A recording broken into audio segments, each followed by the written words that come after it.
kita mulai dan sampai ke pasal atau fasal tentang mahdurat niyati ta'lim, maksudnya niat-niat yang perlu diwaspadai, maksud-maksud yang buruk yang perlu diwaspadai dan seterusnya ya. Halaman 16 ya. Baik. Kalau di saya halaman 44. Beda halaman. Bismillahirrahmanirrahim. Assalamualaikum warahmatullahi wabarakatuh. Alhamdulillah alladzi hadana li hadza wa ma kunna linahtadiya laula an hadanallah wa asyhadu an la ilaha illallah wahdahu la syarika la wa asyhadu anna Muhammadan abduhu wa rasuluh la nabiyya ba'dah. Allahumma salli wa sallim wa barik ala sayyidina wa habibina wa maulana Muhammad wa ala alihi wa ashabihi ajma'in wa man tabi'ahum bi ihsanin ila yaumiddin wa ba'd. Alhamdulillah para ustadz kalian, para jamaah yang dimuliakan Allah Subhanahu wa taala, alhamdulillah pada kesempatan yang penuh berkah ini, Masya Allah ya, malam yang sangat mulia ya. Kita dalam keadaan sehat walafiat, mudah-mudahan selalu dalam lindungan penjagaan Allah Subhanahu wa taala. Dan kita selalu memohon agar diluruskan niat kita oleh Allah Subhanahu wa taala. Kita akan melanjutkan jadi mengulas atau membahas karya agung dari Imam Nawawi rahimahullah tentang pasal, yaitu kata beliau begini ya. Wal yahdar kullal hadari min qasdihi at-takabbura bi kathratil mustaghillina alai wal mukhtalifina ilai. Penggalan pertama ya, bahwa hendaklah berhati-hati. Wal yahdar kullal hadar. Itu kalau disebut dengan kalimat kullal hadar maksudnya adalah berhati-hati yang pada puncak kehati-hatian. Hati-hati itu kan punya level ya. Jadi kewaspadaan itu punya level. Kalau dibahasakan demikian berarti maksudnya Imam Nawawi adalah kehati-hatian yang paling tinggi atau kewaspadaan yang paling puncak. Nggak boleh lengah maksudnya kan gitu ya. Nggak boleh meleng ya. Jadi benar-benar harus hadar. Wal yahdar kullal hadari, dari apa? Atau dari masalah apa? Min qasdihi, dari niat seseorang, khususnya niat seorang muallim. Ini bicara tentang guru, bicara tentang seorang yang mengajar Al-Quran, ya, syekh atau ustadz atau apa saja sebutannya. Yaitu min qasdihi at-takabbura, bahwa niatnya ada maksud-maksud untuk sombong, takabur. Itu harus benar-benar diwaspadai ya, Masya Allah. Ini peringatan keras seperti ini. Bika suratil mustaghillina alaihi, yaitu dengan misalnya orang yang hadir banyak, jamaahnya membludak, pesertanya sampai melimpah. Itu ada perasaan-perasaan yang masuk di dalam diri yang tampil di depan itu. Wah, kan begitu ya, benar gak? Ya. Kalau kita hadir diundang, kemudian pas kita lihat sekeliling, wah Masya Allah, banyak, itu bisa muncul ya. Jadi at-takabbura, jadi muncul rasa sombong, padahal baru sekedar itu ya. Jadi maksudnya jangan sampai majelis itu atau seorang syekh yang mengampu satu majelis ya atau satu pelajaran, kemudian yang menjadi patokannya itu adalah jumlah banyak. Jadi dari sisi kuantitas, nanti dia akan bilang bagaimana kalau patokannya jumlah. Ada temennya yang punya kajian, pesertanya cuma dikit, gimana perasaan dia? Ya kalah loh, Yang gitu rasanya ya. Jadi ukurannya itu. Padahal kan belum tentu ya. Yang jumlahnya banyak berarti lebih baik. Belum tentu. Jumlahnya sedikit dia lebih rendah kualitasnya. Belum tentu. Jadi seorang muallim, seorang guru diingatkan bahwa faktor jumlah itu adalah baik, jumlah itu adalah penting, tetapi jangan kemudian menjadi niatnya. Sebab apa yang terjadi? Kalau kemudian itu jadi niatnya, tempo-tempo itu jumlah pesertanya kemudian terjadi masalah, ibarat gitu ya. Dia satu kali, dua kali rame, banyak, yang meludak. Tiba-tiba ya kali yang kesekian, loh kok ini orangnya berkurang. Pasti itu akan down. Kenapa bisa down? Karena sudah memasukkan itu adalah ukurannya. Itu perlu diwaspadai. Ini berlaku untuk semua ya, berlaku untuk sesuatu yang sifatnya umum. Ya, bahwa jumlah itu penting, jumlah itu baik, ya, tetapi bukan sebagai tujuan. Terkadang, ya, seorang itu diuji dengan jumlah, jadi ada kisah-kisah itu, syekh ya, yang punya majelis puluhan ribu. Kalau puluhan ribu itu udah nggak bayang banyaknya. Puluhan ribu itu kayak stadion ya. Kalau di Depok ini kan ada stadion Merpati. Itu paling banter 10.000 kayaknya ya. Maksudnya itu kan stadion mini yang namanya ya. Itu kalau sudah puluhan ribu, wah masya Allah. Itu mungkin udah berasa ada rasa-rasa artis kali ya. Maksudnya bukan sekedar sebagai seorang syekh, seorang dia alim, tapi sudah muncul perasaan-perasaan sebagai seorang yang terkenal. Ya, sudah sampai pada taraf-taraf seperti itu. Bukan itu menjadi dilarang, bukan. Tetapi yang dilarang adalah kalau kemudian itu jadikan patokan, jadikan ukuran. Itu akan menjadikan semangat kita ketika kemudian menghadapi situasi yang jauh berbeda, maka performanya akan berbeda juga. Itu kan ngeri ya. Semangat kalau rame, kalau sepi berarti nggak semangat. Jadi, tidak boleh demikian ya. Jadi, nah termasuk kita nih yang belajar. Kalau kita sebagai pelajarnya juga, pasti lihat wah banyak semangat ya. Memang tabiatnya begitu. Pasti lihat kok cuma dikit. Nah di situ harus terus dirawat semangatnya, gitu ya, dirawat semangatnya. Bahwa tujuan kita ini adalah semata karena Allah. Saya begini karena Allah yang menyuruh saya begini. Subhanallah. Jadi al-mustaghillina alaihi jumlah yang banyak, serta yang banyak, jamaah yang meludak. Wal mukhtalifina ilaih, atau yang dimaksud di sini takaburnya karena sosok yang mengisi ya yang menjadi syekhnya itu sudah pada taraf dia disebut-sebut namanya. Sudah sampai pada taraf kalau bahasa sekarang apa? Viral. Gitu ya. Jadi sudah istilahnya namanya itu sangat populer. Jadi hendaklah berhati-hati. Wal yahdar kullal hadar. Hati-hatilah dengan segenap kehati-hatian. Itu maksudnya ya. Bukan hati-hati yang biasa-biasa ya. Bukan hati-hati yang seadanya, tapi hati-hati yang full.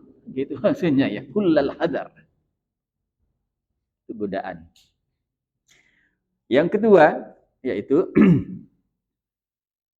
bahwa wal yahdar min karahatihi qira'ata ashabihi ala ghairihi mimman yuntafa'u bih. Masya Allah.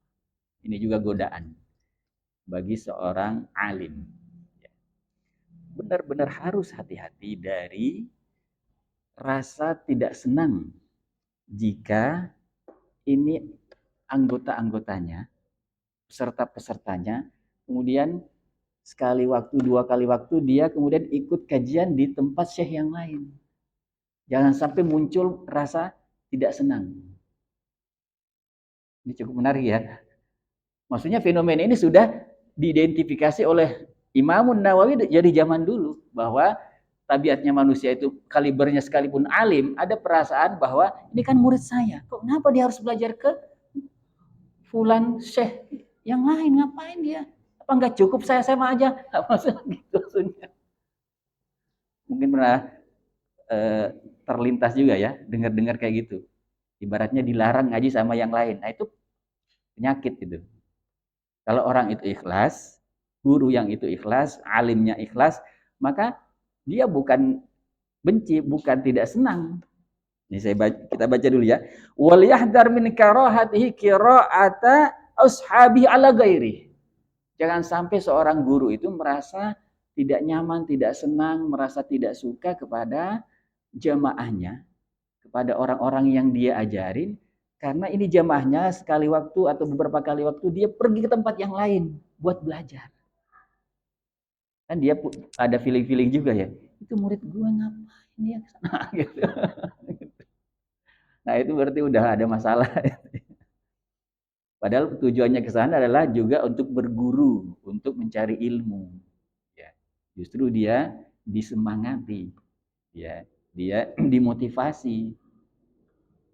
Wahadihi, kata Imam Nawawi, hadihi kalau ini terjadi, di dua perkara tadi ya, terkait dengan jamaahnya itu banyak, dia semangat, kalau kemudian sedikit, dia down, atau misalnya dia viral atau tidak, nah itu satu hal. Atau yang kedua, ini muridnya, apalagi itu adalah dianggap sebagai murid kesayangan, murid yang sudah sangat dekat, tahu-tahu ada kabar itu murid pergi ke sana, ke Syekh Fulan, pergi kepada alim Fulan dan seterusnya. Muncul perasaan tidak senang. Kalau itu terjadi, hadhihi musibatun. Waduh, bahasa Imam Nawawi. Itu namanya musibah. Bencana. Bencana bagi ini gurunya berarti ditimpa bencana. Musibatun yubtala biha ba'dul mualliminal jahilin.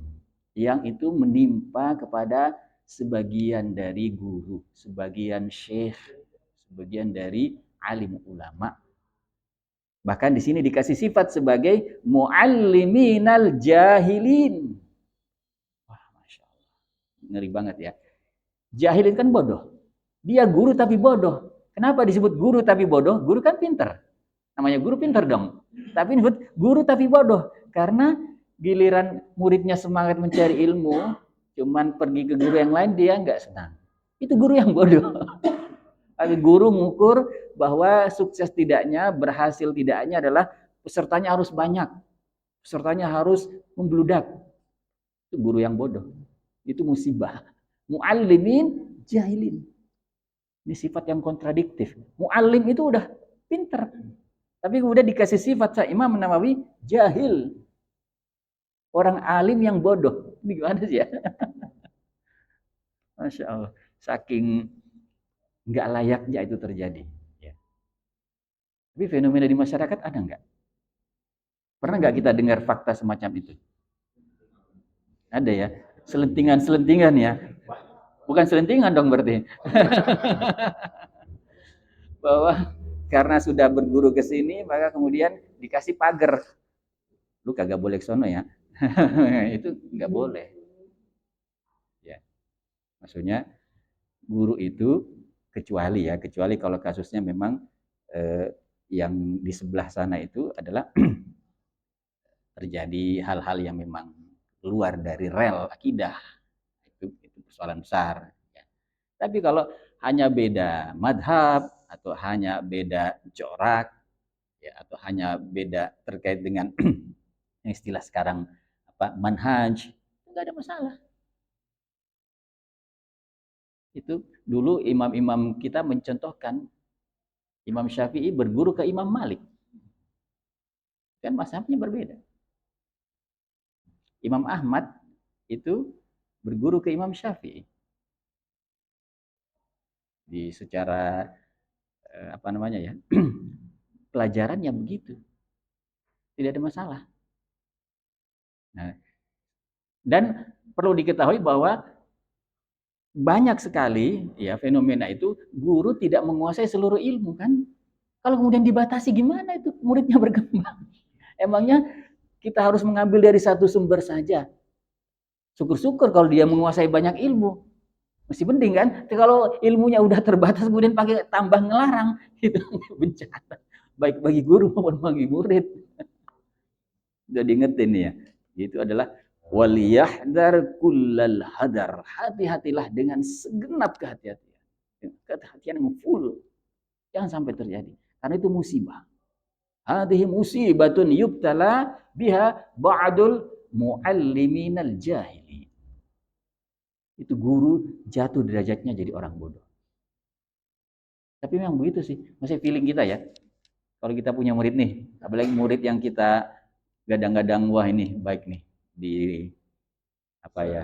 Ya, dibesarkan, diturunin ilmunya. Tahu-tahu dia pergi ke sana perguruan lain. Ya itu ujiannya itu. Kalau orang ikhlas nggak ada masalah. Kata Imam Nawawi masih ada sambungannya nih. Kata beliau begini, wahia dalalatun bayyinatun, ya bahwa kalau itu terjadi maka itu adalah bukti yang sangat jelas, bukti konkret ya bahwa min sahibiha ala su'i niyati, itu bukti nyata bahwa itu si alimnya adalah jelek niatnya, su'i niyati, buruk niat. Itu udah buktinya gitu. Kalau ada orang masih nanya, dari mana kita mengatakan Syekh Fulan itu begini dan begitu? Apa buktinya? Ya itu buktinya, itu buktinya. Sikapnya dia tidak senang terhadap muridnya yang begitu, atau sikap dia mengukur keberhasilan kesuksesan dari satu majelis dengan takaran apa istilahnya quantity peserta dan lain-lain. Itu adalah dalalatun bayyinatun, itu bukti yang nyata, bukti yang jelas tentang apa? Su'i niyatihi. Jahat niatnya, buruk niatnya. Amalnya nggak diterima. Oh lihat, itu ngeri sekali. Jadi termasuk yang paling awal diadili nanti di mahkamahnya Allah hari kiamat itu orang yang alim. Kan ada 3 tuh. Yang paling awal di sidang di mahkamah Allah. Orang-orang hebat semua itu dalam kacamata dunia. Orang alim, orang yang rajin infak, munfiq. Pokoknya orang kaya raya dermawan dalam kacamata manusia. Yang ketiga orang yang berjihad, orang yang berperang. Setiap ada medan perang dia terjun ke kancah perang. Setiap ada peluang untuk berderma, dia akan menginfakkan hartanya. Siang malam terus menerus. Yang satu ini setiap ada kesempatan majelis, dia pergi mengisi di sana. Ternyata semuanya masuk neraka. Tiga-tiganya masuk neraka. Waliyadzubillah. Orang yang terbunuh dalam jihad fisabilillah, orang yang habis hartanya untuk berinfak, orang yang kemudian mencurahkan waktunya untuk ilmu. Masalahnya apa? An-niyah. Fika ya Allah, inilah semata untukmu ya Allah. Allah jawab, kadzabta. Engkau berdusta. Engkau ingin mencari dunia. Nah, begitu. Masya Allah. Jadi kata Imam Nawawi rahimahullah itu musibah. Wa fasadi tawiyatihi. Satu, su'i niyatihi. Buruk niatnya. Yang kedua, fasad tawiyatihi. Fasad yakni rusak. Rusak nuraninya. Tawiyah itu dalemannya. Bahasanya Imam Nawawi memang keren ya. Jadi jangan terpukau dengan aksesoris luar. Kalau yang di dalemannya rusak, itu udah nggak berguna. Sorbannya, kemudian ini segala macamnya. Jubahnya yang kelihatan hebat-hebat itu. Fasadi tawiyatihi, rusak. Tawiyah itu maksudnya adalah domir, nurani. Nurani kan di dalam kan? Nurani, rusak. Masya Allah. Nah, balhia bahkan itu udah tadi 2 ya. Itu namanya su'niyah, buruk niatnya. Itu namanya fasad tawiyah, rusak dalemannya, nuraninya. Bahkan yang ketiga itu adalah kata beliau hujjah qati'ah ala adami iradatihi bi ta'limi wajhallahil karim. Itu adalah hujjah yang meyakinkan bahwasanya benar maksud dia bukan karena Allah. pasti yang lain maksudnya. Ada maksud-maksud ya. Ada udang di balik bakwan ya. Gitu. Ada sesuatu yang dia cari. Masya Allah. Ini apa namanya? Bencana bagi seorang alim. Kita tidak sedang bicara bahwa kalau majelisnya rame berarti itu harus dihindari, bukan itu. Justru kita harus mengupayakan ya berikhtiar supaya majelisnya rame. Supaya tersiar ilmu itu. Bukan kita sedang bicara bahwa apa namanya tadi kalau kemudian viral itu adalah sesuatu yang harus dihindari, bukan. Bukan itu poinnya ya. Justru kita berusaha supaya viral. Tapi viral dalam pengertian bukan itu tujuannya ya. Yang kita inginkan adalah itu tersebar luasnya ilmu, tersebar luasnya petunjuk Allah Subhanahu wa taala. Fa innahu law aradallaha ta'ala bi ta'limih, andai kata seorang alim benar-benar dia keinginannya, maksudnya adalah dalam pengajarannya itu untuk Allah Subhanahu wa taala, andai kata benar seperti itu, lama karihadalik, pasti nggak akan benci kepada muridnya pergi ke sana, pergi ke situ. Benar ya? Kalau masih ada perasaan-perasaan ilfil berarti ini syekhnya harus baca ini lagi berarti ya. Masya Allah. Tapi memang begitu sih. Jangankan guru majelis ya. Guru yang lain-lain pun begitu. Maksudnya seorang guru ya, entah seorang guru olahraga apa, dia punya murid udah dididik bla bla bla, terus tahu-tahu dia main celok ke sana ya. Dia feeling dia. Masih dimaklum. Masih ada maklumnya ya. Ini judulnya kan alim. Judulnya udah alim. Kemudian masih tersimpan feeling seperti itu, syuur. Nah, itu harus dibersihkan. Berat itu. Bal qala li nafsih, mestinya kalau kita niatnya benar, kata Imam Nawawi, kalau ada fenomena seperti itu, murid kita pergi ke Syekh Fulan, murid kita pergi kepada Ustadz Fulan, ya, kita pas melihat itu, kita enggak kemudian merasa tidak senang, tapi justru kita bilang pada diri kita, dalam hati kita bilang, ana aradtu ta'ata bi ta'lim. Emang benar tujuan saya kan supaya dia taat. Nah sekarang qad hasalat, udah terjadi, dia beneran taat, rajin menuntut ilmu. Maksudnya itu ucapan yang harusnya terlontar, gitu ya. Jadi si Syekh ini bilang dalam hati bahwa emang benar tujuan saya supaya dia taat kok. Muridnya kan beginian begitu. Nah, itulah buktinya dia taat. Nah, gitu. Buktinya dia taat. Ya. Qad hasalat wa huwa qasada bi qiraati ala ghairi ziyadati ilm. Jadi kan dia pergi ke sana supaya dia ketambahan ilmu.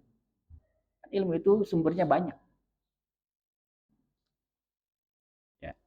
Jadi kebiasaan kalau misalnya kita baca Syekh Imam Nawawi itu gurunya banyak itu. Bukan satu.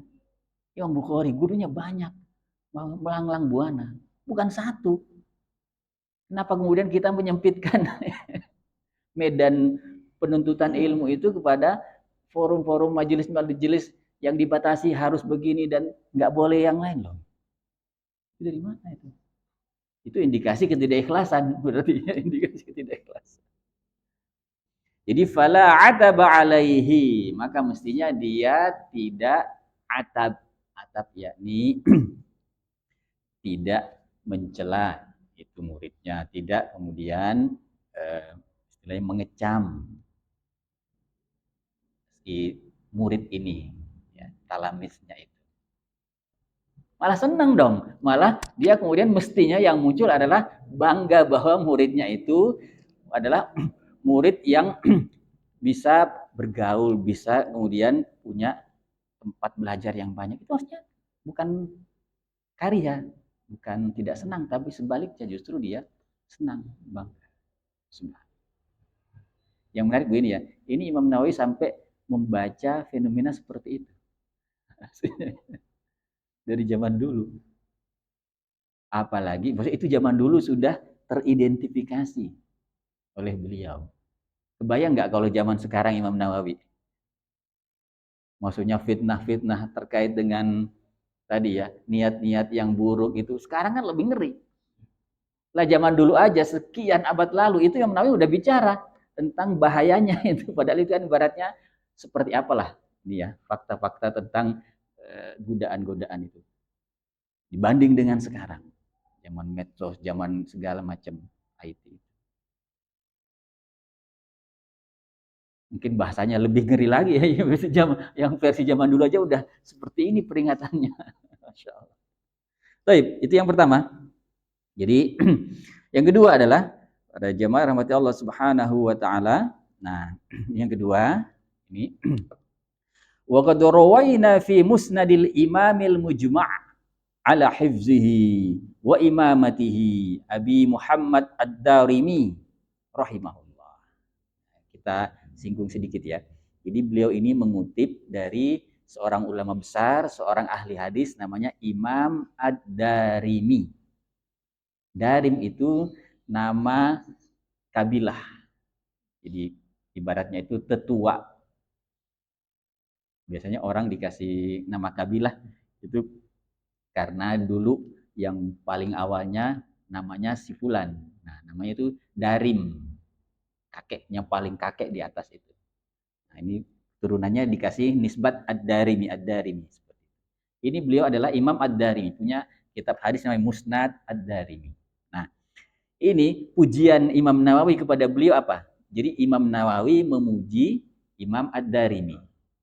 Seling mengutip. Kata beliau begini, Imam al-mujma' ala hifzihi wa imamatihi. Yaitu seorang tokoh imam yang disepakati tentang ketokohannya sebagai hafiz, sebagai imam. Hafiz itu gelar, julukan khusus dalam Islam.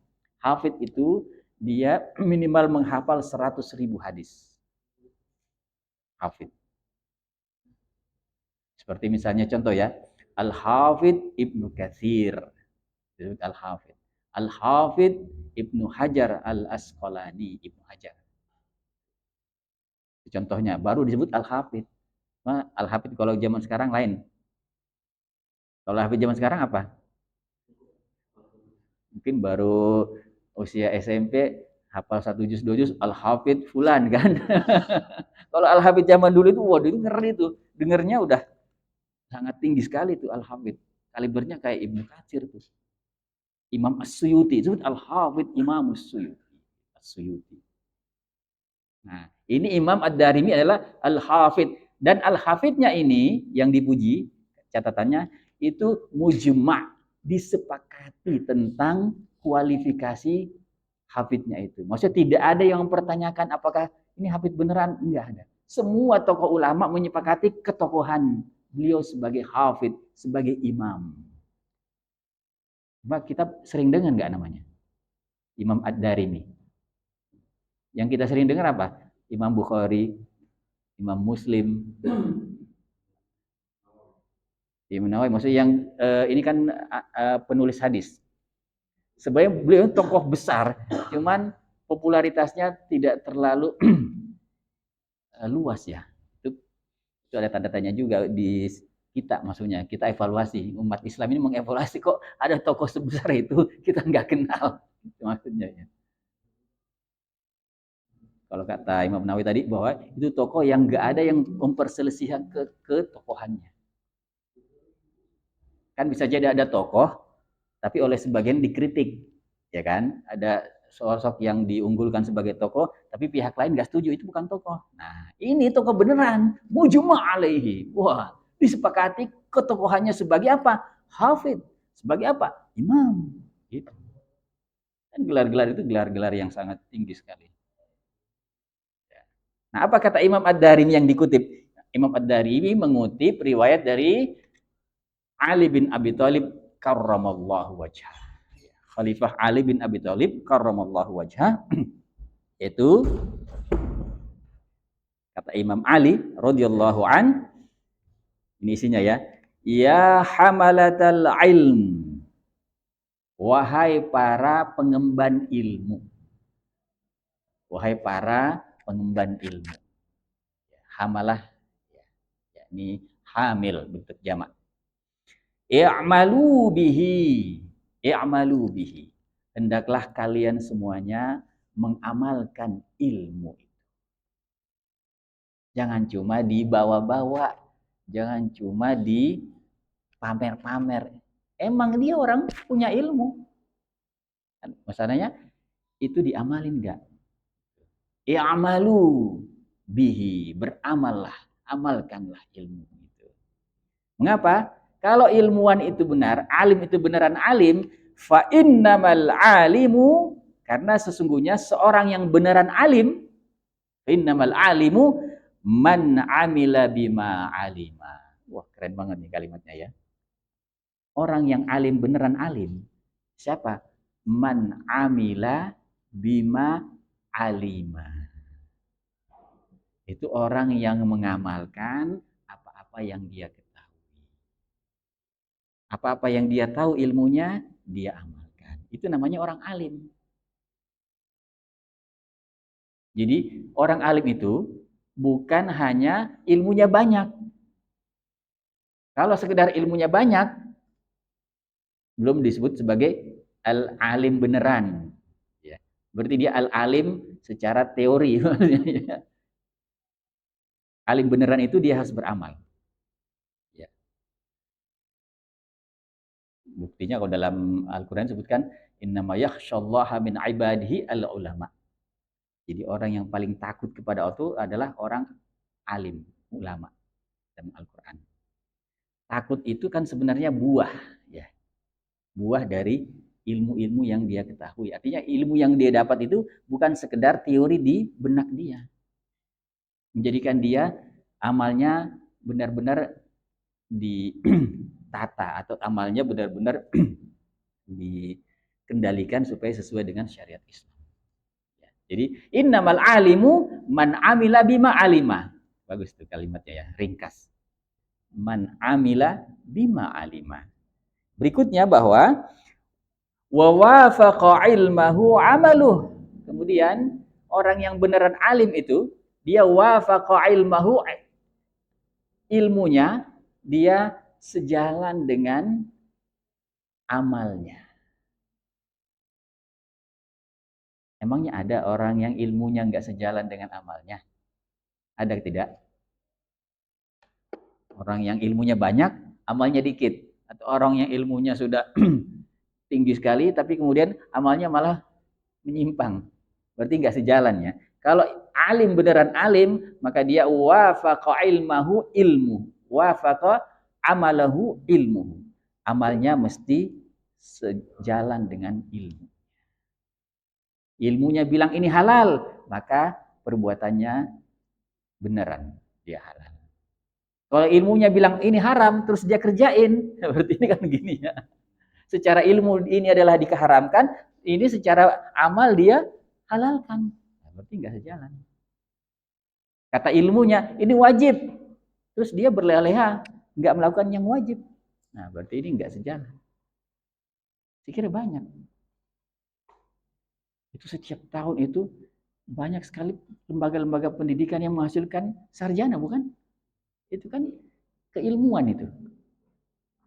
Tapi seimbang tidak dengan kemudian secara praktek amal dari ilmu yang sebegitu dikuasai oleh sekian banyak orang. Dia tahu bahwa ini adalah wajib. Dia nggak ada dorongan. Dia tahu bahwa itu adalah haram. Dia masih kerjain. Masya Allah. Jadi seorang alim yang benar alim itu, ya, dia sesuai antara amal dengan ilmunya, sejalan antara amal dengan ilmunya. Berikutnya bahwa wasayakunu aqwamun, kata Imam Ali radhiyallahu an, nanti bakalan ada kaum, bakalan ada satu masyarakat, ya. Yahmilunal ilma la yujawizu taraqiyahum. Dia punya ilmu banyak, tapi ilmunya cuma sampai di batas tenggorokan. Taraqi di sini, taraqi. Tulang yang ada di sini ya. Di sini kan ada namanya tenggorokan ya. Di ilmunya nggak masuk, ilmunya berhenti di sini. Maksudnya kalau ngomong kan ngomong di sini nih. Kalau ngomong dia fasih, ngomong dia bisa jelasin sampai sangat panjang lebar sekali. Tapi ilmu itu nggak turun sampai ke sini. Ilmu itu tidak meresap di dalam hati. Ilmu itu tidak masuk ke dalam dada. La yujawizu taraqiyahum. Ilmu yang dia punya tidak bisa melewati tenggorokannya. Cuma jadi hiasan lisan. Sebulan keren, pintar banget. Tadi jelasin soal, maksudnya ada orang seperti itu. Waliyadzubillah. Kalau disuruh menguraikan satu hal, bisa panjang sekali. Masya Allah. Itu ngeri juga ya. Jadi itu fitnah yang besar sekali tuh. Orang ilmunya kemudian nggak bisa nembus. Kata Imam Ali radhiyallahu an bahwa la yujawizu taraqiyahum yukhalifu amaluhum ilmahum. Maka yang terjadi adalah amal-amalnya bertentangan dengan ilmu yang dia tahu. Dia berbuat apa yang melanggar apa yang dia tahu. Padahal dia tahu loh. Beda kalau orang bodoh ya. Itu pembahasan yang lain. Ini orang yang tahu persis. Secara keilmuan dia paham. Tapi dia berbuat melanggar apa yang diketahui. Itu bagaimana ya? Kita aja secara manusiawi nih ya. Kita tahu tentang sesuatu, hakikatnya begini. Kemudian kita melakukan sesuatu yang melanggar pengetahuan kita tentang sesuatu, gimana perasaan kita? Coba kalau kita merenungkannya. Kita pasti secara nurani itu akan merasa tidak apa ya? Tidak tenang, tidak nyaman. Masih saya begini. Jadi kata Imam Ali radhiyallahu an bahwa yukhalifu amalhum ilmahum wa tukhalifu sariratuhum alaniyatuhum. Dia antara keadaan dia waktu bersendirian, keadaan dia ketika tidak ada yang melihat, itu berbeda dengan keadaan dia ketika alaniyah, dalam keadaan disaksikan banyak orang. Ketika disaksikan banyak orang, dia jaim. Gitu ya kan, kalau dilihat orang, kita kan pasti ini ya merasa waspada ya, nggak akan melakukan hal-hal yang menjatuhkan martabat kan. Tapi ketika nggak ada yang tahu, dalam keadaan dia sendirian, dalam keadaan sepi dan segala macam, ternyata dia melanggar ilmunya. Masya Allah. Ujian yang besar. Itu berarti ilmunya belum sampai masuk. Gitu. Kalau orang ilmunya nggak masuk, itu antara dia keadaan bersendirian dengan keadaan ramai di tengah halayak itu akan berbeda. Tapi kalau orangnya itu ilmunya meresap, mau orang banyak, mau orang sedikit, bahkan nggak ada yang lihat, nggak ada masalah, sama aja. Tuh, ya. Yajlisuna halaqa. Dia rajin. Ini bahasanya Imam Ali nih. Ini orangnya rajin loh. Rajin yajlisuna halaqa. Rajin hadir di majelis-majelis halaqah, majelis ilmu. Rajin dia. Bukan orang yang jarang datang. Rajin yajlisuna halaqa. Tapi tujuannya apa? Yubahi ba'duhum ba'da. Dalam rangka untuk membangga-banggakan satu sama lain. Saling ingin mengungguli satu sama lain. Bukan beneran nyari ilmu gitu.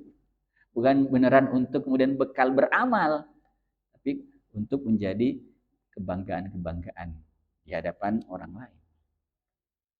Suka ada yang begitu ya. Waliyadzubillah. Ya, memang tabiat manusia sih. Kita kan biasanya akan kalau ngobrol-ngobrol kita akan lama-lama sampai pada oh saya sudah belajar di sini udah kan muncul itu ya. Tapi kalau itu just info ya itu nggak ada masalah. Yang jadi masalah itu ada perasaan-perasaan kemudian sebagai sesuatu yang kita sombongkan. Nah, itu yang jadi soalan. Ya.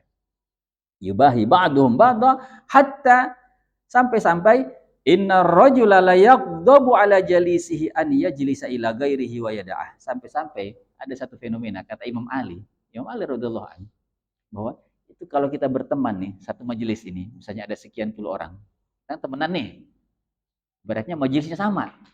Terus ada di antara teman kita itu, ya, dia ngapain? Dia ia jelis ila ghairih. Pergi bermajelis di tempat lain.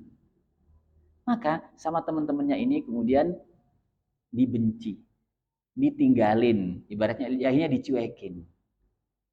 Nah ini jadi tanda tanya berarti ya. Ini berarti orang-orang bermajelisnya ini apa sebenarnya niatannya. Jadi sesama nih, sesama peserta, sesama jamaah majelis itu ya. Kalau kemudian kita dengerin kabar, si Fulan, saya dengar kemarin kesini loh. Misalnya gitu ya, majelis yang lain misalnya ya. Maka kemudian, wah berarti sebulan ini kita udah deh kita ini aja. Nah, ya. Kalau sih dikatakan istilah ya dah itu aja dicuekin. Udah gitu, cuekin. Udah nggak masuk geng kita. Nah itu baru ibarat gitu. Itu ngerinya banget itu. Ada orang apa istilahnya membikin apa sih istilahnya pengelompokan begitu. Kami dan kalian itu kan berarti udah bikin pagar, udah bikin batas ya. Cuma gara-gara itu doang. Jadi renggang hubungannya. Waduh, nggak boleh begitu ya. Itu kalau itu Imam Ali ya. Jadi ulaika, nah semua hal-hal itu tadi, semua orang-orang yang modelnya demikian, ulaika la tas'adu a'maluhum min majalisihim tilka ilallah ta'ala. Maka semua orang-orang tadi, ada yang fenomena 1, 2, 3, 4 dan seterusnya itu, semua orang ini tadi la tas'adu amaluhum. Amal-amal mereka tidak bisa naik ke langit. La tas'adu amaluhum. Majelisnya tadi majalisihim, majelis dengan ini Syekh Fulan, majelis dengan Syekh Fulan, majelis dengan Syekh Fulan, banyak majelisnya, tapi semua nggak ada yang bisa nembus ke langit. Maksudnya nggak diterima di sisi Allah Subhanahu wa Ta'ala. Ya. Bahaya sekali ya. Itu berarti nggak berkah. Karena niatnya yang keliru. Jadi kita masih bicara tentang itu tadi. Jadi ukuran dalam Islam itu ternyata hadir di majelis dengan rajin dan majak majelis itu bagus asalkan niatnya lurus, asalkan niatnya ikhlas. Bisa jadi orang yang majelisnya cuma dikit, majelisnya cuma terbatas, tapi karena dia ikhlas maka dia diangkat derajatnya, dimuliakan Allah. Ada sebagian manusia waliyadzubillah mungkin dia bisa membanggakan majelisnya yang banyak, dia bisa sebut panjang lebar majelis 1 2 3 4. Saya berguru di Syekh Fulan, mulazamah dengan Syekh Fulan, saya adalah murid dari Syekh Fulan, Syekh Fulan, Syekh Fulan. Tapi itu kemudian untuk kebanggaan. La tas'adu amaluhum. Amalnya itu nggak bisa naik ke langit. Itu malah bahaya. Jadi ilmu yang banyak tapi nggak berkah itu malah bahaya. Maksud begini, orang jahat kalau bodoh bandingkan dengan orang jahat kalau pintar. Lebih ngeri mana? Orang jahat kalau pintar. Iya kan? Istilahnya white collar ya. White collar crime kan ada istilah gitu kan. Penjahat kerah putih. Itu nggak ada bekas keringet di sini kalau orang ibaratnya kerja kasar kan keringetan ini kerahnya kan. Kotor lah, ini kerah putih. Bersih dia, orang kantoran. Intelektual. Tapi dia crime. Yang ngeri itu. Banyak ya. Nah, itu bisa juga masuk ke dalam kelompok alim, kelompok para syekh-syekh itu. Maksudnya kerusakan itu bisa melanda. Gitu. ilmu banyak, tapi kemudian justru menjadi fitnah, menjadi bencana. Kita tidak menafikan bahwa dia pintar, kita tidak menafikan bahwa dia ilmunya luas. Tapi kemudian orang kemudian kok si fulan begini, kok si fulan begitu. Itu bahaya sekali. Seperti dicabut berkah ilmu, dicabut apa istilahnya ya? Kemuliaan ilmu itu oleh Allah Subhanahu. Ilmu dia justru menjadi wasilah menjatuhkan dirinya. Nah, itu yang kedua ya, Masya Allah. Jadi kita diberitahu oleh Imam Nawawi rahimahullah yang mengutip dari Imam Ad-Darimi ya, rahimahullah. Ya. Yang ketiga, yang ketiga ini bahasannya adalah diambil dari Imam Syafi'i, Masya Allah. Wa qad sahha 'anil Imam Syafi'i rahimahullah annahu qala wadittu anna hadzal khalqa ta'allamu hadzal ilma yani ilmahu wa kutubahu ala an la yunsaba ilayya minhu harf. Indah sekali kalimatnya. Jadi diriwayatkan dari Imam Syafi'i. Riwayat ini sahih, sahha. Sahih ini sahih. Riwayatnya beneran itu benar dari Imam Syafi'i. Bahwa Imam Syafi'i berkata demikian. Apa kata Imam Syafi'i? Rahimahullah. Kata beliau, wadittu. Aku sangat senang. Aku suka sekali. Anna hadzal khalqa ta'allamu hadzal ilma. Bahwa ini manusia semuanya mempelajari dariku ilmu dari Imam Syafi'i, kitab-kitab Imam Syafi'i. Kan ilmunya banyak, kitabnya banyak. Ala an la yunsaba ilayya minhu. Tapi enggak usah dinisbatkan kepadaku. Wah, itu benar-benar ya luar biasa.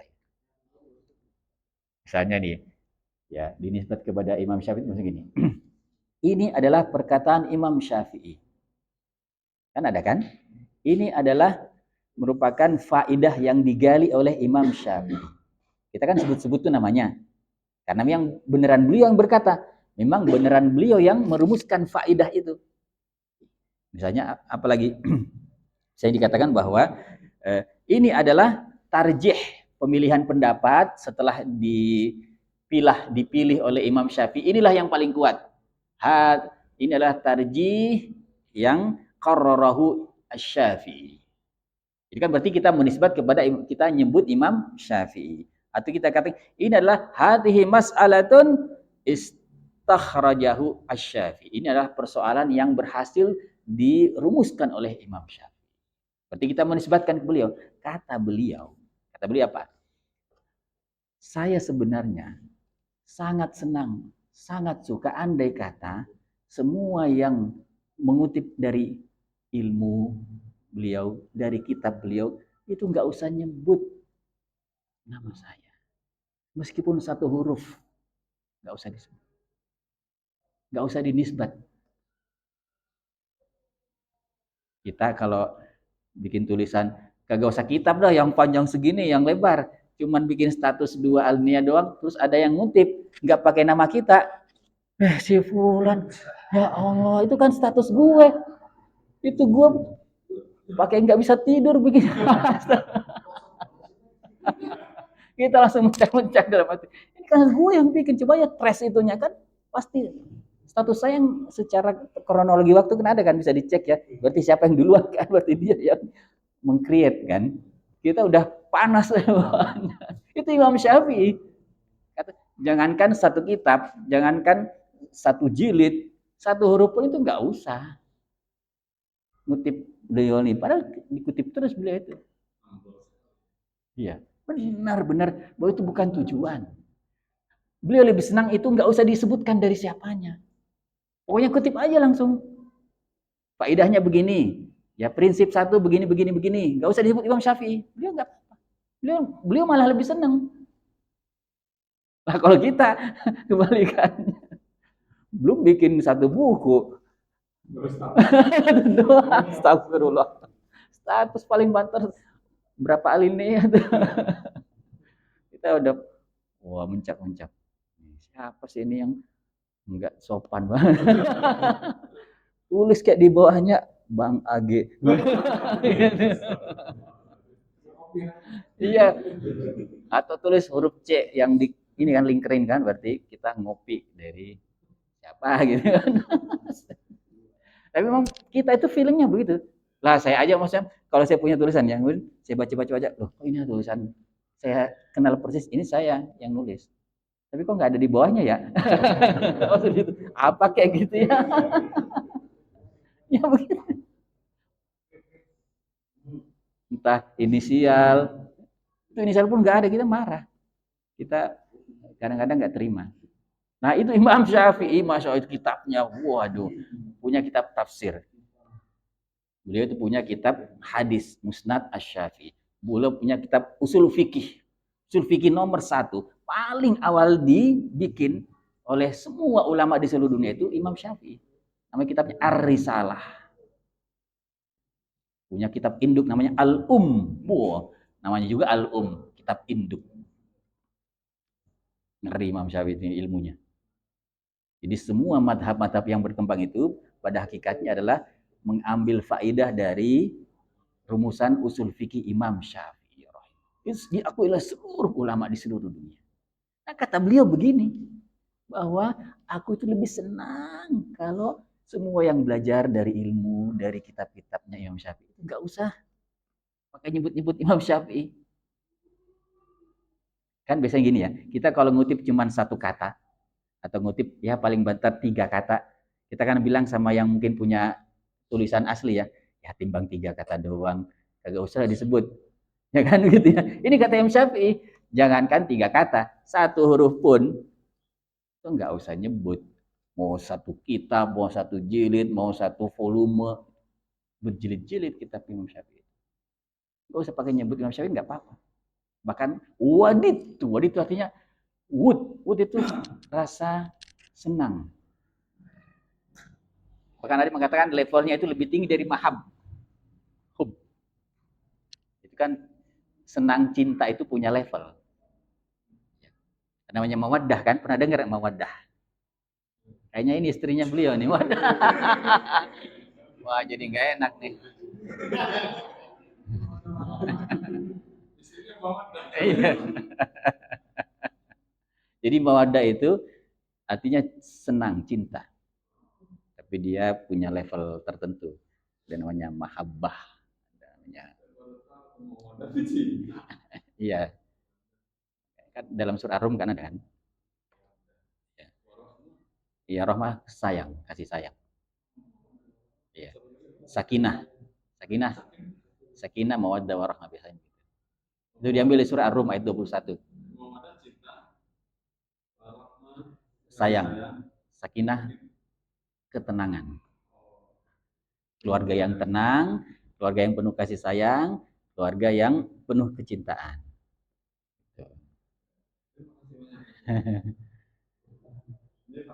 Nah, jadi ini kata beliau, waditu, aku benar senang. Aku suka sekali. Andai kata orang itu dia belajar ilmu, baik dari kitab-kitab Imam Syafi'i atau majelis-majelis Imam Syafi'i, kemudian nggak usah pakai menisbat kepada Imam Syafi'i. Wah, ini level yang tinggi sekali ya. Kita kalau punya satu buku tipis aja ya, itu kalau ada yang ngutip, kita senang banget kan? Karena disebut-sebut nama kita. Ada yang ngutip terus nggak nyebut nama, kita marah. Langsung kita somasi. Somasi.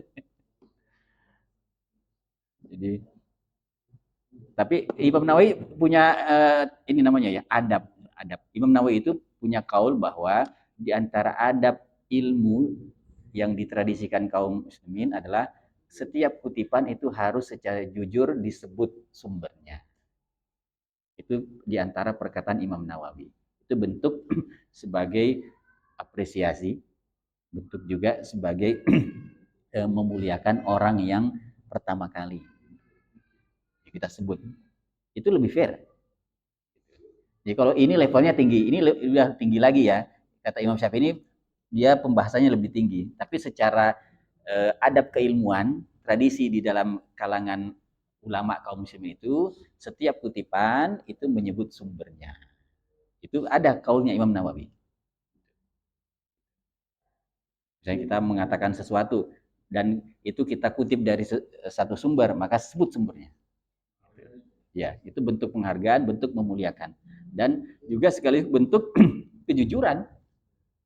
Kalau nggak disebut, orang akan berprasangka, wah, kita yang keren banget, padahal itu kopas kan, istilah itu sekarang kopas doang.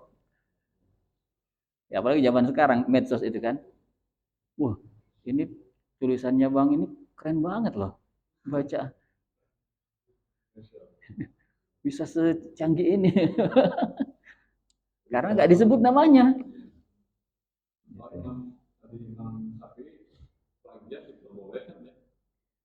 Uh, beliau tidak sedang bicara plagiat. Jadi maksudnya begini, kalau dalam pembahasan hak intelektual, intellectual rights istilahnya ya, itu dalam Islam ada secara fikih dibahas bahwa ketika sesuatu itu sudah menjadi sesuatu yang masuk ke dalam area publik, maka itu menjadi bukan lagi istilahnya eksklusif right dari seorang. Kalau dia sudah misalnya nih, kalau dalam Islam ya, seorang menulis buku, ya misalnya Imam Nawawi menulis buku, ya. Kemudian buku itu adalah tentu milik beliau, hak intelektual beliau kan. Nah kemudian ketika itu dicetak, dijilid, kemudian diterbitkan, disebarluaskan, ya, berarti ilmu itu sudah ada di area publik.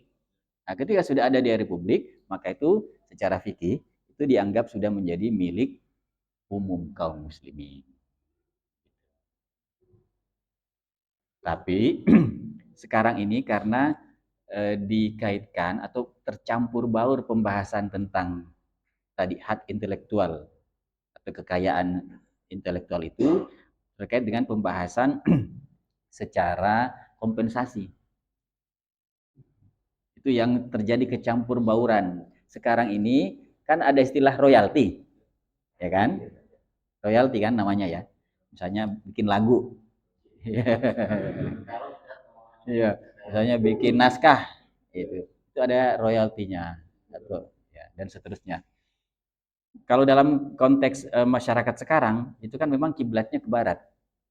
Ya, bahwa itu ada namanya intellectual rights ya, hak intelektual itu kemudian akan selama-lamanya menjadi milik si fulan. Dan supaya itu bisa termanfaatkan, kalau misalnya dia mensyaratkan kompensasi berupa uang tertentu, maka itu harus dibayarkan. Kalau ada penerbit yang ingin menerbitkan bukunya, maka penerbit itu harus bekerjasama dengan jumlah sekian dan sekian. Itu terjadi sebenarnya dua pembahasan yang kemudian tercampur di situ. Pembahasan tentang kompensasi, pembahasan tentang hak intelektual itu. Kalau dalam Islam, ya, seorang penulis, seorang ulama atau seorang yang ilmuwan itu sangat dihargai sekali. Karena sangat dihargai sekali, dia bisa dalam taraf tidak butuh dengan royalti itu. Maksudnya sangat dihargai, kesejahteraan itu dijamin oleh negara kalau dalam Islam. Jadi tidak kemudian menyandarkan hidup kepada royalti itu. Karena kalau secara fikih, sesuatu yang sudah dilempar ke publik itu sudah milik umat. Kenapa sekarang jadi problematis? Itu tadi, karena banyak misalnya ya, atau mungkin ada beberapa penulis yang benar-benar menggantungkan hidupnya dari situ. Royalti itu. Atau misalnya penulis lagi dari situ sumber nafkahnya, nggak ada lagi yang lain. Jika ketika dikatakan bahwa ini begini dan begitu, itu pasti akan kontra. Karena sebenarnya ada satu pilar yang tidak menjalankan tugasnya. Misalnya negara ini mestinya kan mensejahterakan rakyatnya, memberikan hak-hak mereka dengan fasilitas yang bisa apa yang mereka perlukan. Maka itu akan menjadikan masyarakat sangat produktif. Karena yang dicari itu bukan lagi hal-hal duniawi materi, tapi hal-hal yang sifatnya ruhiyah.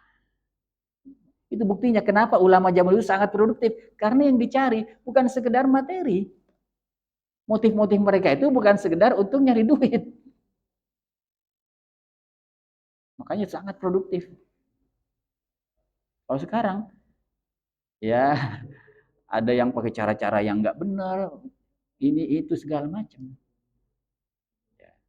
Wah itu udah, itu tadi kita sudah bahas ya. Itu kan sebenarnya apa ya, kejahatan intelektual, intellectual crime. Ya. Baik, jadi itu kata Imam Syafi'i, masya Allah, luar biasa. Yang keempat, ya, keempat bahwa jam berapa ya? Wa bagi, ya, bagi lil muallim. Nah, jadi kita masuk ke pasal yang baru ya, yaitu oh ya, sebagai tambahan saya singgung sedikit bahwa Imam Syafi'i itu tadi itu dijuluki sebagai Nasirul Haq. Itu julukannya, gelarnya. Nasir al-Haq, penolong kebenaran. Sang penolong kebenaran. Nasir. Nasirul Haq. Ya. Beliau itu 150 Hijriah sampai 204 Hijriah. Umurnya berapa? 54 tahun. 4 tahun. Kita udah berapa ya? Kayaknya udah tipis nih. Masya Allah. Imam Nawawi lebih muda lagi umurnya. Nggak sampai segitu umurnya. Iya, imam yang punya kitab ini, Imam Nawawi ini, umurnya 45. Masya Allah. Bentar sekali. Tapi coba lihat. Berkah ilmunya. Tidak ada rumah yang bisa dikatakan nggak punya kitab hadis arba'in. Kitab Riyadus Solihin. Saking berkahnya ilmu beliau ya. Meskipun umurnya singkat. Imam Syafi'i 54 tahun. Nggak sampai 60.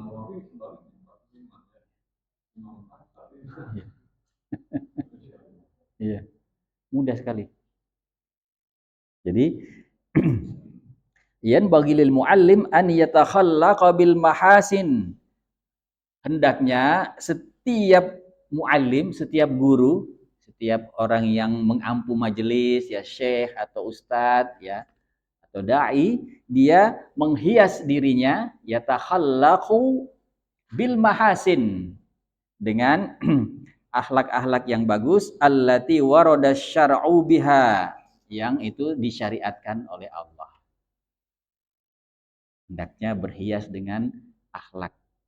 Nah, wat taqallul wal khilal al hamidah wasyam al mardiyah.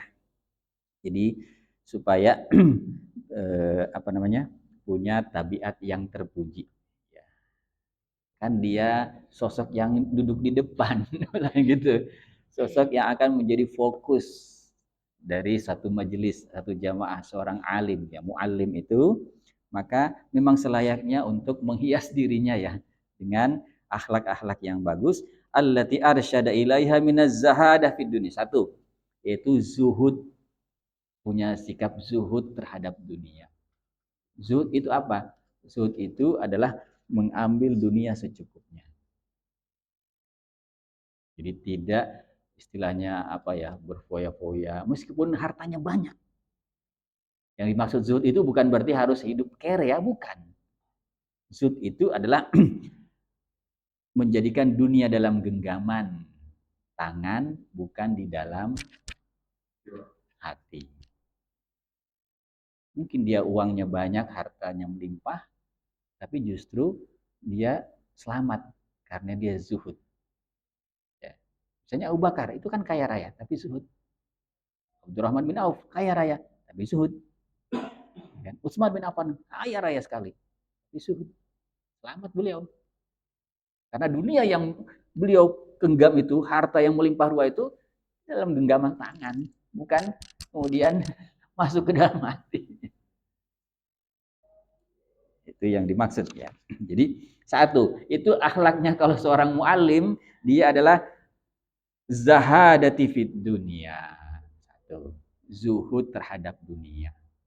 Karena memang itu ngeri. Kalau misalnya gini ya, kalau seorang guru, seorang syekh, seorang alim, ustadz, dia ngajar, kemudian dia ini mempertontonkan, mendemonstrasikan hal-hal yang menunjukkan tentang kemewahan, tentang apa istilahnya, foya-foya segala macam. Itu muridnya bisa gimana itu? Muridnya, ya Allah, kita yang disuruh kenceleng, duitnya dipakai bisa masuk pikirannya di macam-macam tuh. Ininya. Ini ya kan namanya murid-murid itu kan kadang-kadang beragam kan, ininya latar belakangnya ya, ada yang kaya, ada yang sedang, ada yang biasa, ada yang bahkan miskin. Terus kemudian ngelihat gurunya kayak gitu. Jadi yang pertama nih kata Imam Nawawi adalah zahadah. Zahadah yani zuhud. Ya, zahadah. Zahadati fid dunia. Itu memang bikin agak ya kalau kita melihat ini ya, pernah waliyadzubillah ya, mungkin ada kasus yang sempat viral itu, seorang yang dilabel ustadz tapi kemudian eh, bikin iya apa namanya ya, menunjukkan rumahnya yang mewah segala macam. Itu kan orang jadi kalau pengusaha nggak ada label-label ustadznya nggak mungkin orang masih ya apalah gitu ya. Ini kan ada tempelan ustadznya kan gitu. Ada dengan alim ya. Gelar seperti itu apa namanya ya? Sensitif. Ini nomor satu itu zahadati fid dunya. Berarti nggak boleh naik BMW deh, nggak bukan gitu. Bukan gitu ya, nggak boleh naik apa istilahnya tuh Rover ya, Range Rover. Bukan.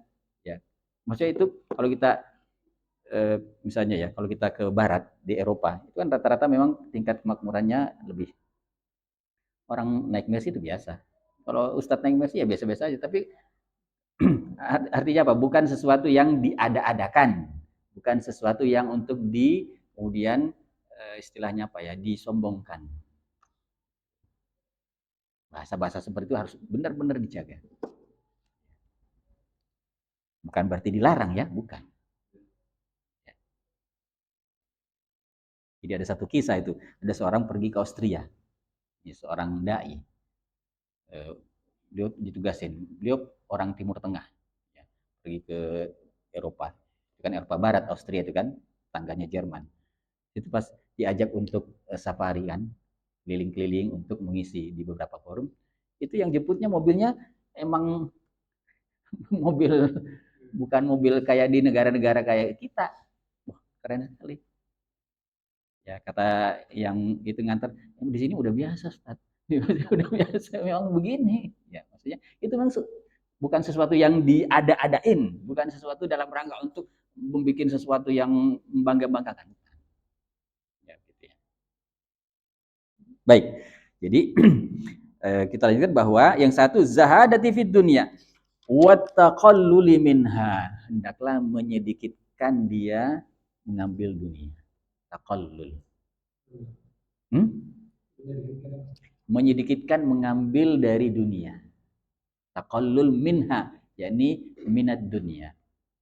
Menyedikitkan. Tapi kalau Allah karunia rizki yang melimpah, ya itu kehendak Allah. Itu namanya. Namanya dikasih, dikasih itu lain ya. Kalau dikasih itu kan nggak bisa dielakkan. Kalau Allah mengasihi, ya udah. Siapa yang bisa menghindar dari pemberian Allah? Allah mentakdirkan dia kaya raya. Allah mentakdirkan sebagai orang yang melimpah ruah hartanya. Udah, itu kehendak Allah. Tapi dia taqallul minha. Menyedikitkan mengambil. Menyedikitkan mengambil. Wa adamil mubalati biha wa bi ahliha. Nah, ini juga menarik ya, bahwa dia itu enggak menjadikan patokan atau enggak menjadikan sebagai perhatian terkait dengan dunia dan ahli dunia itu. Biha wa bi ahliha. Maksudnya kadang begini ya. Orang itu dia akan diperlakukan berbeda ketika dia kaya raya dengan orang yang biasa.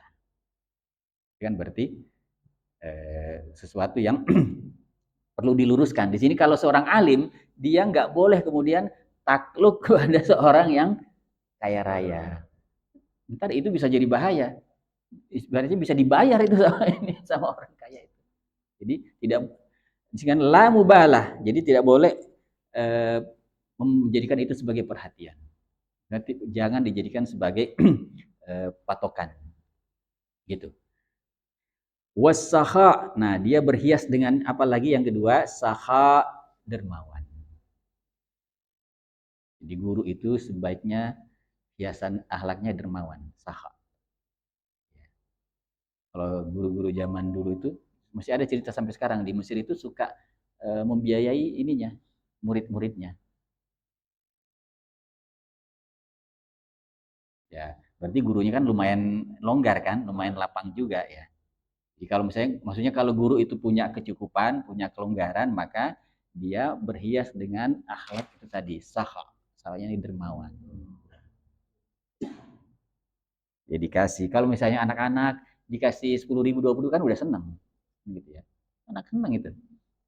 Saya kemarin di Margonda itu ada satu majelis, gurunya orang situ, teman, anak SD, anak TK, hadir. Kan biar semangat tuh, dikasih 2.000, udah senang. Maksudnya itu bentuknya ya. Jadi maksudnya bukan berapanya loh ya, bukan harus berapa, harus gede, enggak, bukan. Dermawan itu apa sih? Dermawan kan suka memberi, bukan memberi harus banyak. Suka memberi. Wal jud, ya jud juga artinya itu senang memberi. Dermawan. Makarimil akhlak, akhlak-akhlak yang mulia. Wa talaqatil wajh. Ini juga disebut oleh Imam Nawawi. Talaqatil wajh. Itu talaqatil wajh ini adalah kita tahu surah Abasa. Ubs yakni wajahnya masam. Ada ya, abasa wa tawalla, bermuka masam. Itu lawan kata dari tolaqa. Jadi seorang guru, dia akhlaknya apa? Dia harus punya wajah yang ceria, wajah yang menyenangkan, yang berseri. Kebayang nggak kalau misalnya kita hadir duduk sini pada belajar terus gurunya jutek gitu ya. Iya, mukanya kelipet-lipet gitu. Itu muridnya bisa langsung udah tidur muridnya itu ya. Jadi tolakah, maksudnya muka yang bersinar, muka yang berseri, muka yang istilahnya ceria. Ya. Itu punya pengaruh. Ya. Coba aja kalau kita tampil ngajar, kemudian muka kita nggak ada senyum-senyumnya acan ya. Kalau Pak Guru gimana Pak Guru? Ini Pak Guru nih.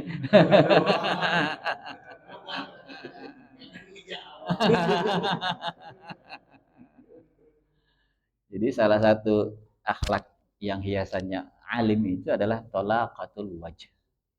Punya wajah yang berseri, wajah yang senang dipandang, yang bagus.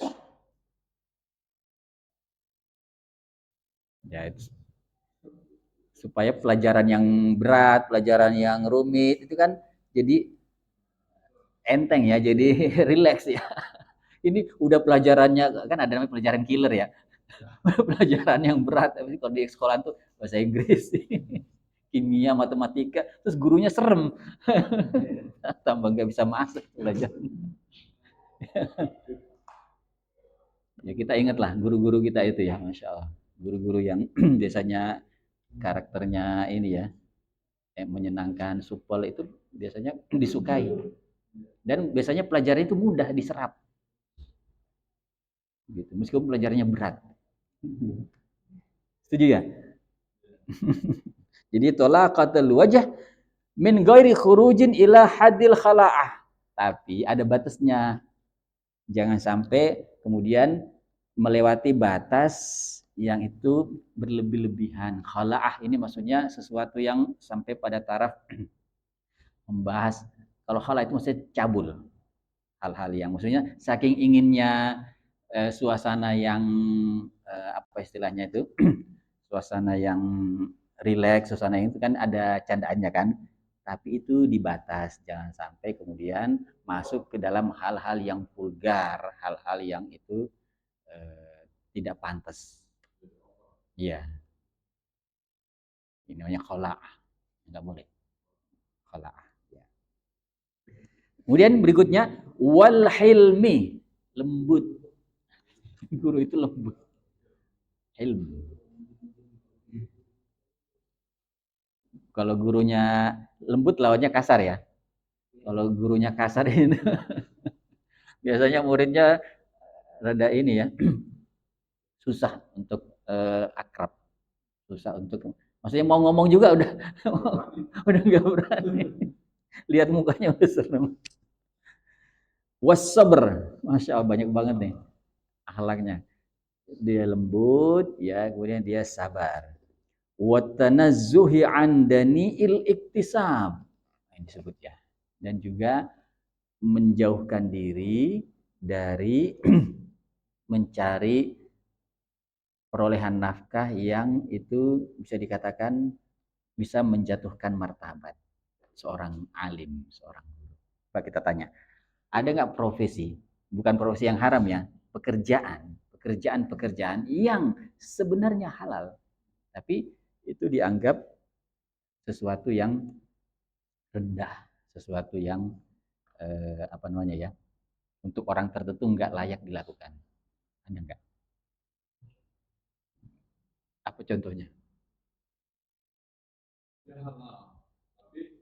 Ya, dia halal, dia iktisabul halal, dia adalah perolehan nafkah yang halal, tapi itu di masyarakat kan ada sesuatu yang dianggap oh ini terlalu rendah. Maksudnya rendah itu dalam arti nggak pantas kalau dia seorang alim. Misalnya ya yang pemulung misalnya yang kayak gitu. Ya, ya misalnya halal seperti itu meskipun secara nafkah halal, tapi seorang alim hendaknya menghindari pekerjaan, maksudnya carilah pekerjaan yang selain daripada itu. Tanazuh, tanya menjauhkan diri dari perolehan nafkah yang itu dianggap dani ini rendah, dani. Gitu. Karena apa? Itu akan berpengaruh kepada wibawa, wibawa si alimnya itu. Ya, kita sedang berbicara secara personal ya, maksudnya bahwa seorang guru ya kadang-kadang kan butuh eh, sumber penafkahan. Ya. Nah, ketika memilih sumber penafkahan itu, pilihlah sumber-sumber penafkahan yang tidak sampai menjatuhkan wibawa dirinya. Main film itu kan bahkan di Padang Tinggi ya.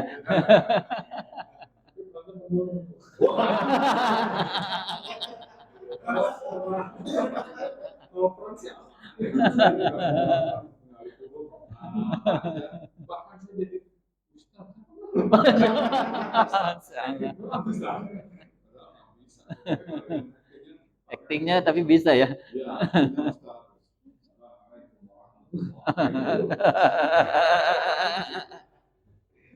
Insya Allah. Ya. Jadi pagar-pagar ya penjagaan. Karena ini kan kita sedang bicara seorang yang ahli Quran, seorang yang menjadi pengemban Quran. Maka selayaknya memposisikan diri selalu dalam keadaan yang menjaga wibawa, ya kehormatan. Terus gimana dong nafkahnya? Allah kan maha apa namanya memberi rizki. Allah maha murah memberi rizkinya. Carilah jalan-jalan yang lain. Insya Allah ada.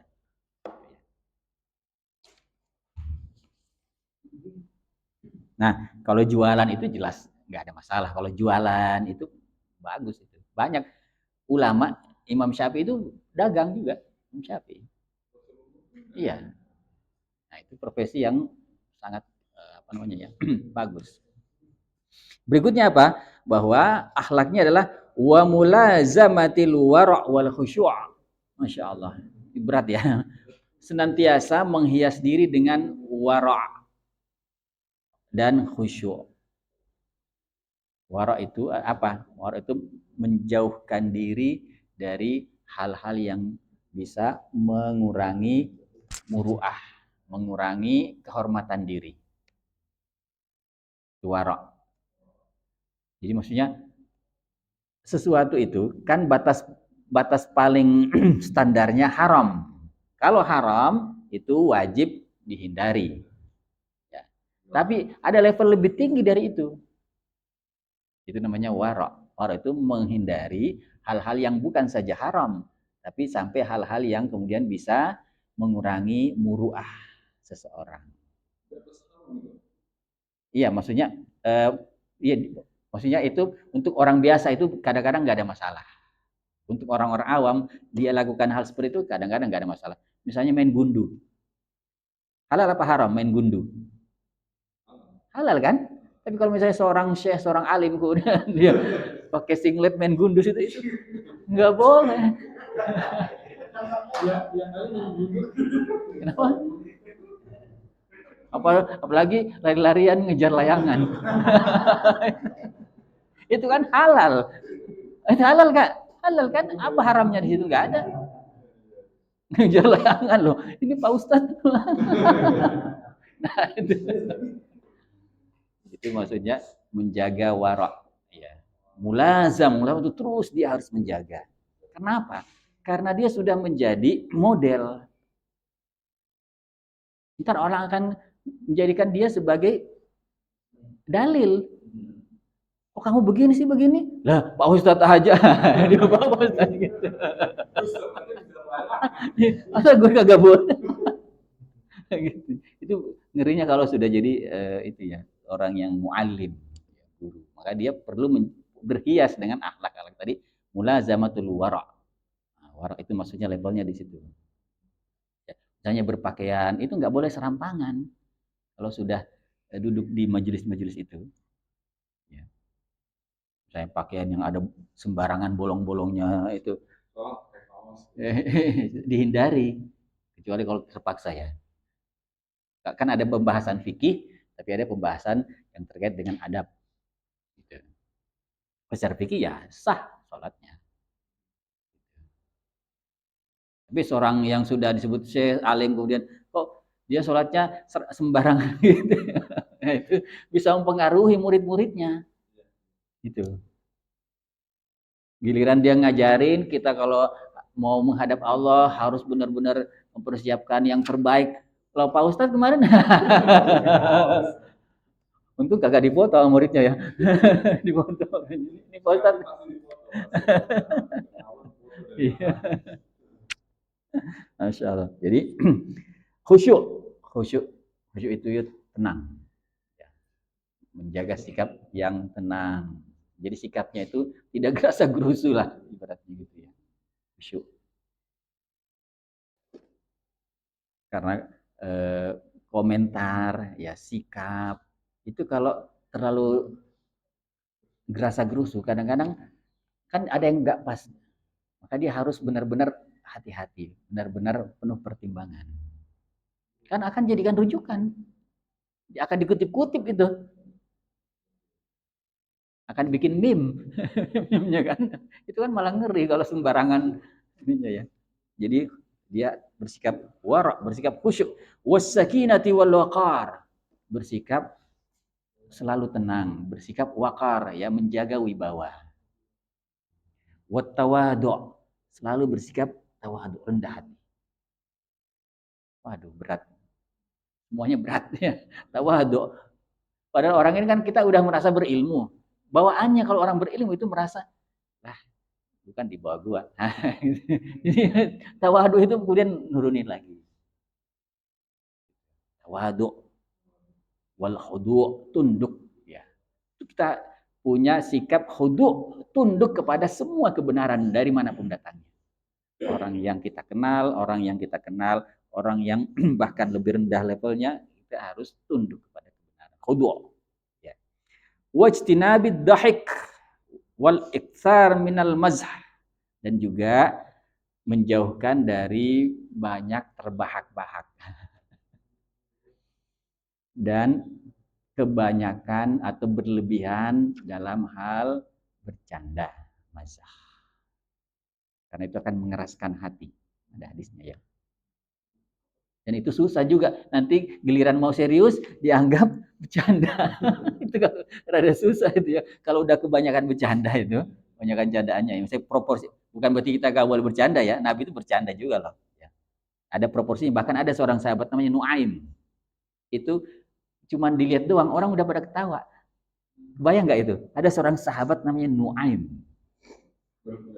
Maksudnya tongkrongannya itu sudah mengundang senyum. Ada nggak yang model gitu? Ada kan? Tapi itu kan mungkin ada yang di setting ya. Maksudnya karena mencari satu apa sih istilahnya itu? Apa namanya itu ya? Kalau orang yang bikin novel itu kan tokohnya dibikin apa karakter ya. Memang sengaja di setting karakter saya mau begini ah. Enggak, ini emang aslinya begitu. Sahabat radhiyallahu anhu Nuaim ini begitu. Jadi Nuaim itu Nabi aja kalau ketemu langsung senyum. Orangnya kocak. Orangnya kocak. Jadi sahabat itu ada yang kayak gitu. Sahabat-sahabat itu senang ngumpul gitu, kocak dia. Itu ada perannya yang sangat penting Nuaim ini ketika perang Ahzab. Yang berhasil memporak-porandakan barisan musuh. Bisa kemudian mengelabui orang Yahudi di dalam kota Madinah. Itu perannya Nuaim. Bukan, dalam karakter yang lain, yaitu dalam karakter bukan karena lucunya. Dalam karakter yang waktu dia tidak diketahui keislamannya oleh sebagian orang. Seperti itu. Ya. Kemudian punya teman banyak, ini kan pergaulannya luas. Jadi pergaulannya luas, termasuk orang-orang yang memusuhi kaum muslim itu di situ ada temannya juga. Nah kalau dia bicara, dia kan dianggap aman kan, dianggap sebagai orang yang tidak bermaksud jahat gitu. Justru kemudian dia yang oh gitu ya kalau bener karena menyenangkan ya ya kalau orang itu supel ya humoris memang biasanya temennya cenderung banyak kalau orangnya apa namanya kaku biasanya terbatas ya baik jadi tapi itu di ini ya ijtinab kita menghindari kalau kita ini ya maksudnya tidak diobral lah kita ada tempatnya ada waktu-waktunya bercanda dan itu sebagai untuk menyegarkan wa mulazamatil wazaifi syar'iyyah berikutnya bahwa seorang muallim bahkan secara umum juga kaum muslimin itu dia menghias diri dengan perkara-perkara yang ditetapkan syariat dalam rangka untuk ini fisik tubuhnya apa itu kebersihannya tanzif dia mesti jaga benar-benar kebersihan kebayang nggak kalau misalnya ada seorang alim seorang syekh duduk tapi kemudian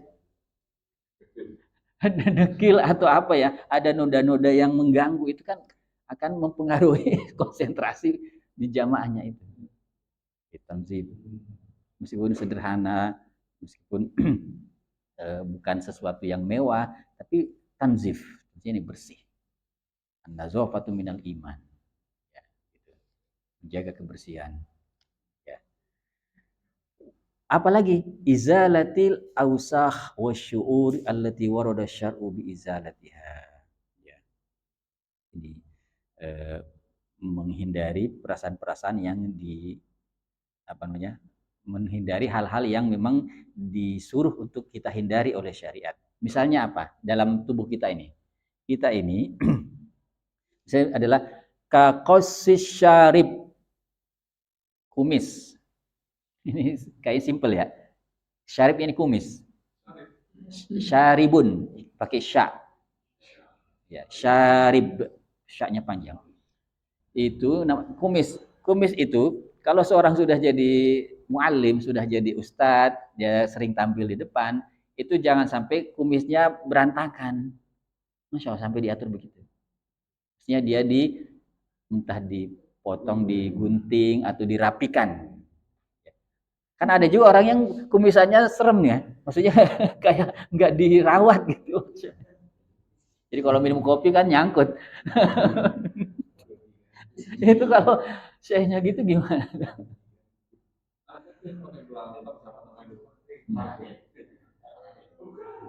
Itu zaman dulu banget. Oh ada.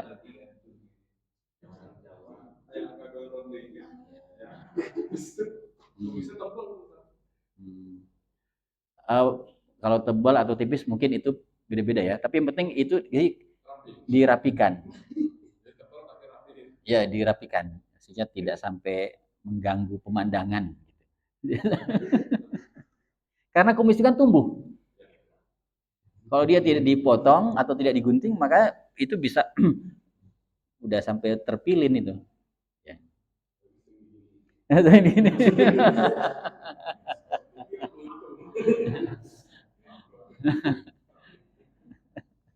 Jadi contohnya itu syarib. Yang kedua adalah taklimil azfar, kuku.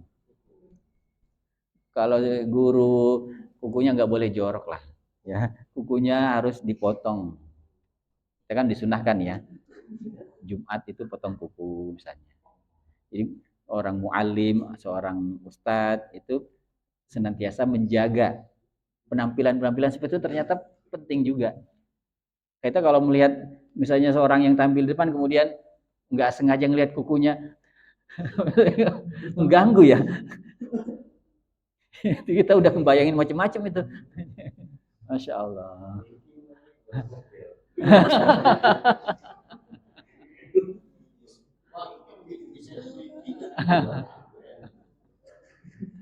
Nah itu benar-benar masih itu hal-hal yang kelihatan sepele, tapi itu kalau dalam Islam itu dijaga. Lebih dia sudah sebagai seorang muallim di kuku, ya.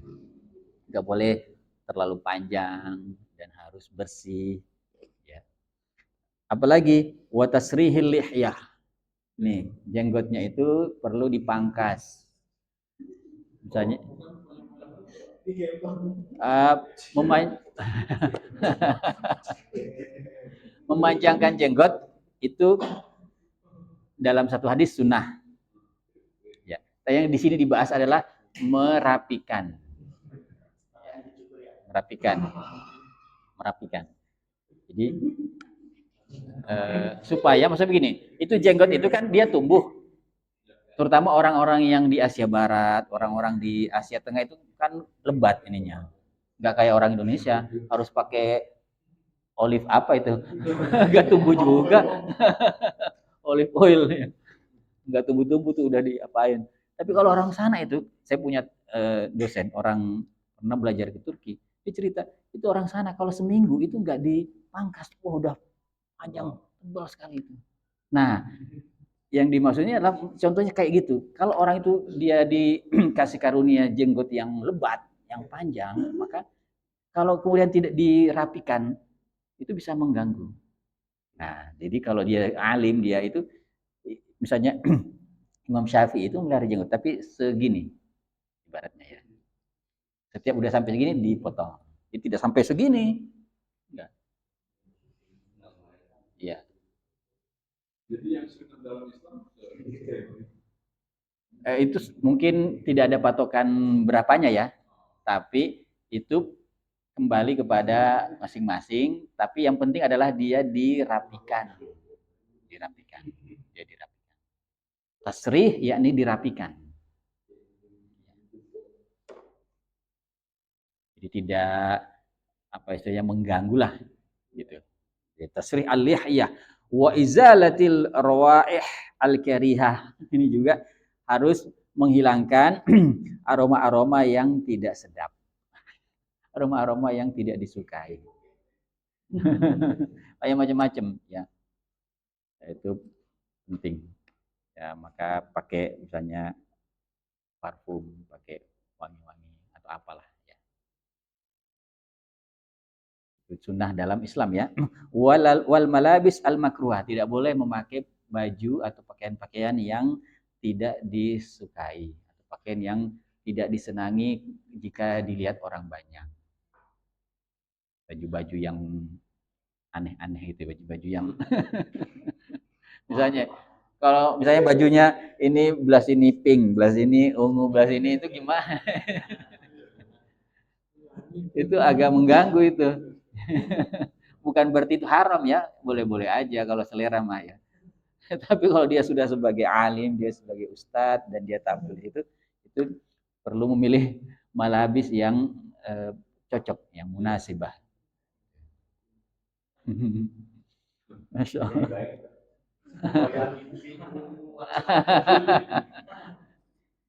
Nah, kalau artis itu kan nyari yang nggak ada samanya kan, biasanya nilainya. Ya, jadi kamu harus bangga. Biasanya bahasa di artis itu gitu. Kamu harus bangga dengan penampilanmu sendiri. Gitu. Nggak peduli sama yang lain. Yang terakhir, baiknya. Udah jam 10 ya. Yang terakhir, wal yahdar kullal hadri minal hasad war riya wal ujub wa ihtiqari ghairi. Masyaallah. Hendaklah benar-benar hati-hati, waspada dengan segenap kewaspadaan dan kehati-hatian dari apa? Sikap hasad, iri. Hasad orang guru. Waria, sikap ria. Wal ujub, ujub yakni sombong. Wa ihtiqar ghairi, merendahkan orang lain. Meremehkan. Itu hawanya akan begitu memang. Hawanya orang berilmu itu akan merendahkan orang lain. Karena dia, iya, kata Imam Ghazali begitu. Yang paling Imam Ghazali, ya, dalam satu kaulnya mengatakan bahwa yang paling sulit untuk bersikap tawadhu itu justru adalah orang alim. Karena dia ini yang dikaruniakan kepadanya oleh Allah Subhanahu wa taala memang kelebihan berupa ilmu. Dan ilmu itu kan sesuatu yang tidak kasat mata. Beda dengan harta ya. Jadi godaannya itu dia lebih dahsyat sebenarnya. Meremehkan orang. Misalnya kita dibilangin, saya misalnya profesor. Terus ada yang ngomentarin, ya lu S1 doang. Nah kayak gitu. Bahasa-bahasa kayak gitu ya. Ya cuma lulusan dari kampus entah di mana, apa tuh, Universitas Gajah Mungkur, itu plesetan ya. bukan bukan UGM kan, Gajah Mungkur ya, maksudnya plesetan. Ini yang dinasihatin anak UGM asli. Maksudnya itu kesombongan. Itu bentuk kesombongan itu memang mudah sekali. Dilihat dari kampusnya apa, dilihat dari gelarnya apa, dilihat dari dia bonafit tidaknya segala macam. Itu sangat halus. Karena dia saking halusnya susah untuk dikendalikan. Maka Tim Ghazali benar ya.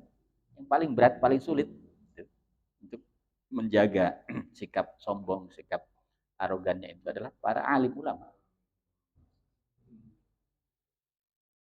Kalau orang kaya, kadang-kadang sombong juga. Ya. Tapi kesombongan itu kan dia sesuatu yang kasat mata. Harta kan, sesuatu yang terlihat. Ya. Nah, yang berikutnya bahwa wa in kana dunah, meskipun itu orangnya, jadi tidak boleh kita remehkan, tidak boleh kita rendahkan. Wa in kana dunah, meskipun faktanya memang benar dia itu lebih rendah dari kita. Wa in kana dunah, meskipun memang beneran dia itu secara level di bawah kita. Tidak boleh direndahkan, tidak boleh ya remehkan, ya ihtiqar. Wayan bagi berikutnya layaknya an yasta'mal al ahadits al waridata fit tasbih wa tahlil wa nahwihima min al azkari wa da'awat. Hendaknya selalu seorang guru itu mengamalkan hadis-hadis yang itu mengandung tasbih, mengandung tahlil, kalimat-kalimat ya, hadis-hadis yang kandungannya adalah tasbih, tahlil atau yang selain daripada keduanya di antara zikir-zikir dan doa-doa. Wa an yuraqiballaha ta'ala fi sirrihi wa alaniyati, dan hendaknya selalu bersikap merasa diawasi oleh Allah baik dalam keadaan sendiri maupun dalam keadaan terang-terangan. Wa yuhafidhu ala dzalik, Hendaknya dia selalu menjaga keadaan demikian. Menjaga keadaan bahwa saya diawasi oleh Allah. Menjaga keadaan bahwa dia selalu melafadzkan kalimat-kalimat thayyibah. Kata Rasulullah SAW bahwa eh, janganlah apa namanya, basahilah selalu lidahmu dengan kalimat zikir. Itu hadis Nabi SAW. Wa an yakuna ta'wiluhu fi jami umurihi 'ala Allah taala. Jadi semua urusannya itu adalah hendaknya disandarkan kepada Allah Subhanahu wa taala. Allahu a'lam bishawab. Mungkin cukup ya. Barakallahu fikum wal afu minkum. Wassalamu alaikum warahmatullahi wabarakatuh.